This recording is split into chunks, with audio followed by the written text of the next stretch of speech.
Cooker விசில மறந்து உணவு வீணாகி போச்சா? இனி அந்த கவலையே வேண்டாம். வழங்குகிறோம் உலகின் முதல் விசில் கவுண்டர் குக்கர், புதிய அல்ட்ரா குரோனோ. அல்ட்ரா என்றால் ஆரோக்கியம். அமைச்சரவையிலேயும் நாங்கள் பங்கெடுக்கிறோம். திராவிட முன்னேற்ற கழக கூட்டணியிலும் தொடர்கிறோம்.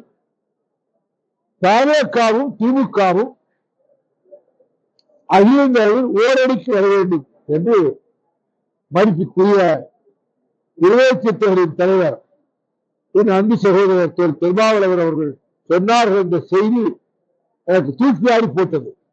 வடதுருவமும் தென்துருவமும் சேர முடியுமா? எப்படி திமுக கூட்டணியே வந்துட்டு அமைச்சரவை பங்கெடுக்க முடியும் அப்படின்னு நினைச்சதுனால நான் அங்க அதிர்ச்சியா இருந்ததுனால இந்த மாதிரி கருத்தை சொன்னா நோபல் பரிசு கொடுக்கலாம் நான் சொன்னேன். அவரை புண்படுத்த வேண்டும் என்ற நோக்கம் இல்லை.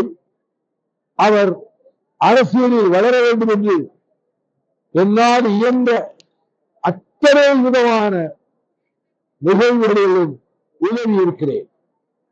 அவர் பெரிய தலைவராக வரணும். இதில் ஒடுக்கப்பட்ட மக்களுக்கு அவர்தான் ஒரு நம்பிக்கை நட்சத்திரம் என்ற முறையில் 15 ஆண்டுகளுக்கு மேலாக அவருக்கு ஊக்கமளித்துத்தான் வந்திருக்கிறேன்.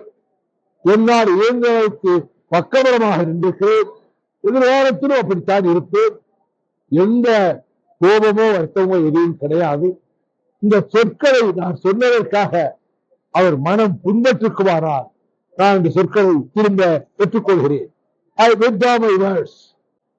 இந்த அரசையை ஆதரிக்க கேட்டாங்க. நான் சொல்றேன், தனியார் பள்ளி உரிமையாளர்கள் சங்கத்திலிருந்து நேற்றை சொல்லிட்டாங்க, இதுக்கு முன்னாடி ஒரு பள்ளிக்கூடம் ஆரம்பிக்கணும்னா இத்தனை லட்சம் கொடுக்கணும் கட்டாயம். இந்த தடவை தனி காசாக கொடுக்கல. எல்லா துறைகளிலும் கமிஷன். இதுக்கு முந்தைய ஆட்சியில கமிஷன் கமிஷன் கமிஷன், லட்சக்கணக்கில் கோடிக்கணக்கு. ஒரு புதிய கல்லூரி கட்டடம் கட்டணும்னா கமிஷன் கொடுத்தா தான் அனுமதி கிடைக்கும். பத்திரப்பதிவு சின்ன ஒரு பதிவு கூட லட்சக்கணக்கில் பணம் கப்பம் கட்டாம செய்ய முடியாது. இப்போ விஜய் ஆட்சிக்கு வந்த பிறகு அந்த பேச்சுக்கே இடமில்லை. என்னையா சாதிச்சாரு விஜய் ஆட்சிக்கு வந்தா? இந்த ஜனநாயகத்துக்கும் அரசியலுக்கும் புத்துணர்வாக திகழக்கூடிய விஷச்செடியாக இருக்கக்கூடிய ஊழல் கமிஷனை ஏற்று கட்டியிருக்கிறார். யார் தவறு செய்தாலும் கடும் நடவடிக்கை எடுப்பேன் சொல்லியிருக்கிறாரு. அதிகாரிகள் ஊழி பழகப்பட்டவர்கள் பலபடி வெளியே வெளியாம கமிஷன் வாங்கலாம்னு நினைக்கலாம். ஆனால் அப்படி அதிகாரிகளோ அல்லது மிக முக்கியமான பொறுப்புகள் இருக்கிறவர்களோ தவறு செய்தால் கமிஷன் வாங்கினார். நான் நம்பிக்கை வைத்திருக்கிறேன், முதலமைச்சர் உடனடி நடவடிக்கை எடுப்பார், தூக்கி எறிவார். என்ன செய்யணும்?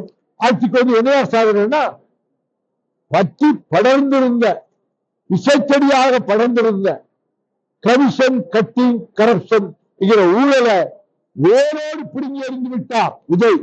என்ன சாதிக்கணும்? வேற அதுக்குள்ள என்ன சாதிக்க முடியும்? ரோடு போடலாம், பாலம் கட்டலாம், அதை செய்யலாம், இதை செய்யலாம்.